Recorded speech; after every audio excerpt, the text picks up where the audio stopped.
Nita Whitaker LaFontaine, singer, mother, wife, nurse, and author of Finding My Voice, My Journey Through Grief to Grace, Living with the Loss of Don LaFontaine, shares her inspiring story and personal message of love, faith, and perseverance. Through her raw and revealing account, it is Nita's hope to instill courage in others in their healing process and follow the direction where the sun continues to shine. Nita, welcome. Thank you for being here on Soul Priorities. Thank you, Tuaca, for having me. Thank you. It's wonderful to see you. Oh, always. We are old friends. So it's great to see you and to be with you in this technological way. And this is a first to communicate this way. I know, this is very cool. I'm kind of pleased right now. Yeah. Well done. Another one notch in the learning technical savvy. The curve is huge, so I am kind of low on the totem pole there, but I'm getting there. I'm getting there. Yes. Yeah, getting there. There are other areas in life where you have tremendous skills that move through you, and many know you as a singer. You started singing in the church when you were 3 years old, and through that you have touched many people through the power of your voice. Thank you. I think the only grand champion, or the grand champion of Star Search back in the day. Yeah, I'm actually the only Hall of Famer because I won. There were many winners, but I won the most consecutive shows of anyone in the history of the show. So they have a Hall of Fame, apparently somewhere in Florida.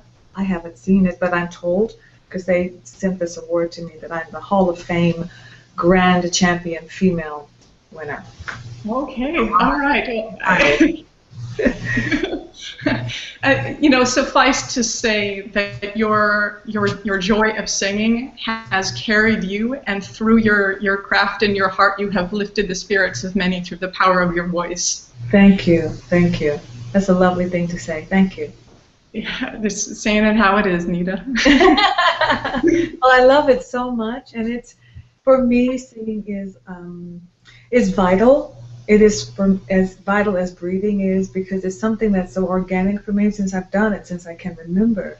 My parents tell me that before I even had words, I would throw my head back and say, in tune with whomever was singing, before I even knew the words. So it has been such an integral part of my life and of who I am that I try to, first of all, understand that it is a gift given to me, and that it's my job to take care of it. And that's what I try to do. I try to honor my gift. I take care of my voice, and I try to live a fairly clean life, and maybe a glass of wine here or there. But I really want to take care of it because I understand the value of it to me, and I hope that when I'm able to sing, that I can impart some feeling, invoke some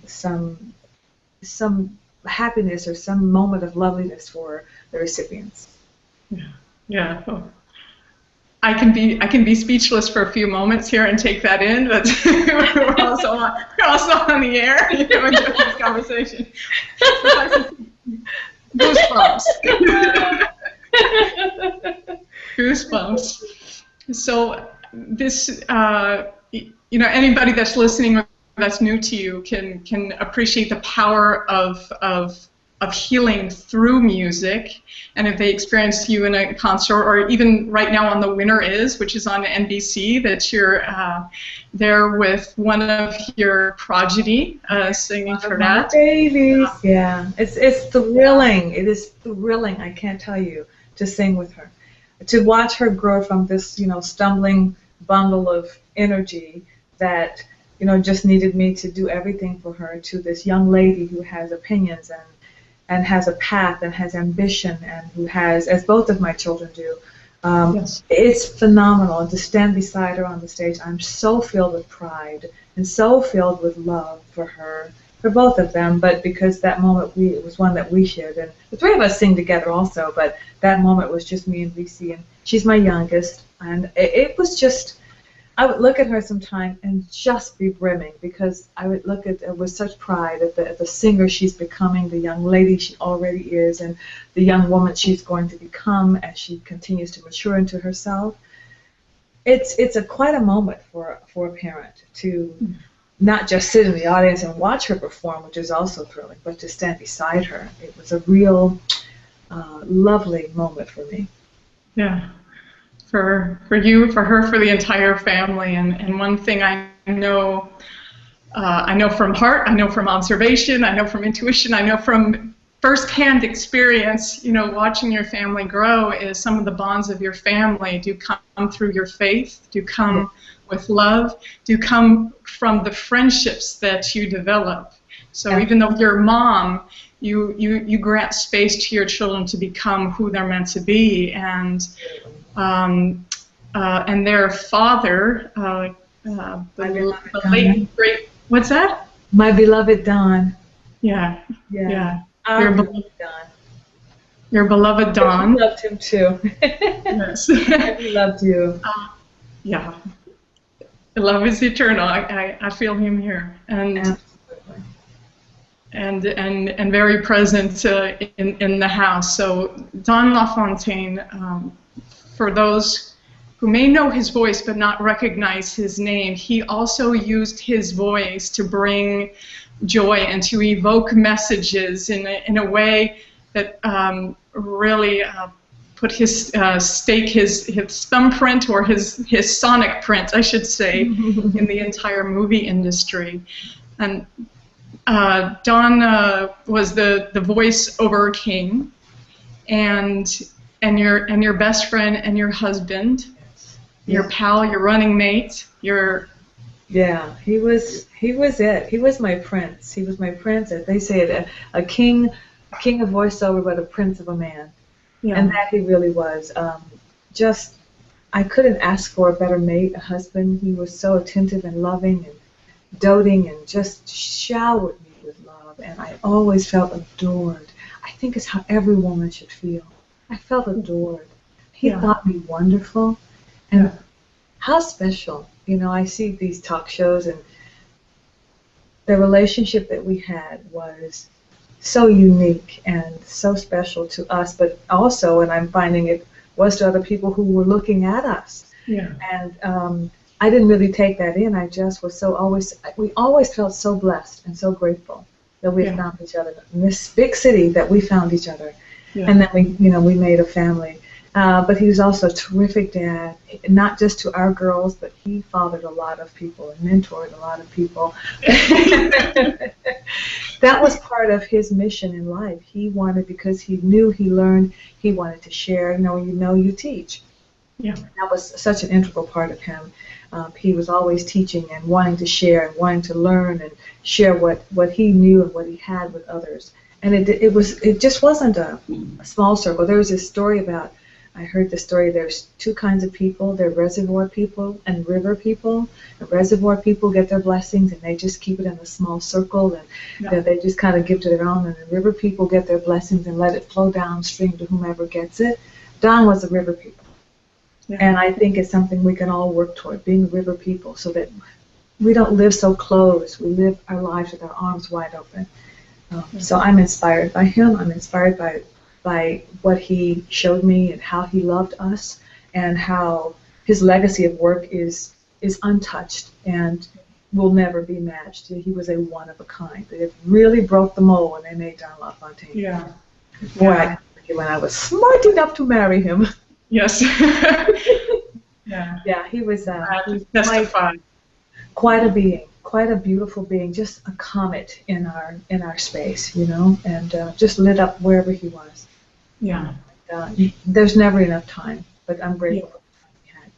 So your buddy, your mate, your husband, the father of your children, and a king of a man, or prince of a man, both. He transitioned. He passed away, and you were left to reconcile and heal from that every day you woke up breathing. Yes. And in that process, I know that you wrote a book, a beautiful book, what I'd like to really touch upon is what was the movement, what was the moment of inspiration for you? Like, how did you experience, I've got to write about this, I've got to share my story? What was that moment for you? I started sending out mass emails when Don became very sick the week of August 22nd, 2008, because I couldn't speak to everybody, and I was so focused on his care when he was in the hospital the last 9 days. I sent out a mass email asking for prayers, chants, light a candle, burn a bush, whatever you do. Yeah. And after that, Don did ascend on September 1st, 2008. I wanted to connect with people, but I was so overwhelmed by my life and overwhelmed by the task of continuing and raising my girls that I had to find a way to speak to people. So I started using email. I would do check-ins, and I would let them know, you got a few of those, how we're doing, what we're feeling, and thank you for this, and I appreciate your support because it's keeping us going right now. And I started to do those about every couple of months. I would send it out to about 200 or 300 in my circle, and people who were cousins and also family. And it started to grow. They would share it. And then after about 1 year, Sky went away to school. And that was also another big change. And that's your oldest daughter? My oldest daughter, Sky. Yeah. She was off in Northern California, and I needed something to fill my time because I had this house and I had so much space, and not that it felt empty, and there was a lot of time that I'd never had before, and I wanted to fill the time with something creative. A friend told me about a writing workshop called Writing to Heal. It was in my neighborhood because I wouldn't leave Lacey for more than an hour or two by herself. And so I said, well, let me give it a try. And it was a random thing. So I went there, and I was raw, and I walked into the class, and she didn't know that I was grieving. I didn't tell her. I just went in. I just wanted some place to put something creative. And I started to sort of not even tell the story of losing Don, but just talk about my life, and I would break it down, and I would just weep. And they would just pass me the tissue and let me cry. It was about the 4th or 5th lesson. And then I would start to write things out of there, and I would share them with my circle. And people would say, you should share this. You could help someone else. You could help someone else who's grieving. So after several of those validations and I had an epiphany of this thing where I was sweeping outside, how you have to clean up your life, and you're responsible. And I said, it was one of those, girls, come here, let me show you what I want. Oh my gosh. They were like, Mom, calm down. And so I sent that out, and the response was overwhelming. Nita, you have to get this published. I'm like, well, how do I do that? I'm just a mom and a nurse. I don't know anything about publishing anything. So I just I went online and I sent it out to a couple of Red Books and those kind of magazines that would embrace that more. Some of those magazines, and got several rejections. And then I sent it to this one called Inspired Woman. It was an online magazine. She called me right back. She said, oh my gosh, we love this. We'd love to publish it. My first published article. And that's how it began. And then I continued to write things that were like moments of clarity for me, a moment of sharing insight of how I was moving through this grief. And the response was always, you need to share this with other people. You need to tell other people about this. So I went to my teacher. I'd been studying with her because the classes are once a week. And then we took a little break for the holiday. I went to her in about March of 2010, and I said, I think I have a book I need to write. And she was like, I'm so glad you figured that out. And I said, I have no idea how to begin. She said, oh. Great. So we began, and we started writing a proposal, which took about 4 months to write. It was a lot of work. But in the process, for me, the process of Don leaving was a movie in my head. And it kept me at the bedside, which kept a weight on me in a way that I wasn't even aware of. And when I was able to put it on the page, I would write and I would cry for 2 weeks sometimes. I would just have to get away, especially when I was writing about those days, because it was like I would recall every emotion. It was right there. Because I hadn't been able to let it go. Literally going through it to your own healing. Yeah, and so it was a cathartic gift to me, which I didn't know it would be. Now I know writing can be that, but I didn't know because I had not been a writer before.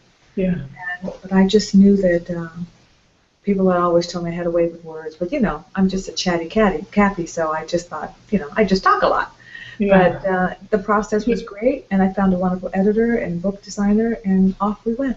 Beautiful. Well, Chatty Cathy.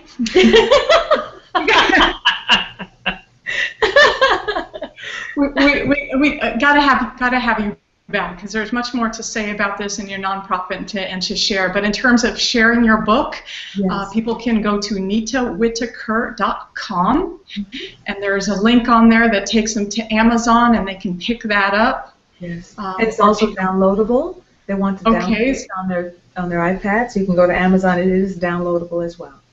Okay, so they can get the Kindle version, but if they get the books, then they can give them out as presents. Yeah, which is even better. Yeah. The real thing in your hand. I like Kindle, but the real thing in your hand is nice. The real thing is you smell it, and then the author can sign it. Yeah, yeah. You know, so I like to hold it, so that's nice. But both options are available. You know, so catering to preference there.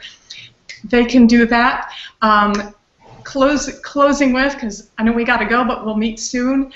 The name of the show is Soul Priorities. How do you feel your soul is informing your work as a singer and now an author? I think the part of my life's work that I'm really clear about is that everything I do, from my nursing, which was healing, to my singing, which is healing, to my book. So I think the process in my soul school, I've learned what part of my purpose is, and that is to be a light of healing through my voice, through my hands, whether I'm laying hands or healing or passing a pill, which I'm not a big fan of, but that's part of what you do as a nurse. But just to use my voice, use my life as a conduit for healing, for motivation, and hopefully inspiration. And I do think that informs everything that I do, everything that I sing, even the way I sing, because it has to come from that place of inspiration for me. I want anything that comes from me to be positive. There's so much, there can be so much negativity in the world, and I want everything that comes from me and from my family to be something that's positive, beautiful, and if I can put that little gem of joy into my corner of the world, then I feel like I'm doing something purposeful in my life. Good. Nita Whitaker LaFontaine, thank you for honoring your gift. I love you. I love you more. We'll see you next time on Soul Priorities. Many blessings. Bye, darling.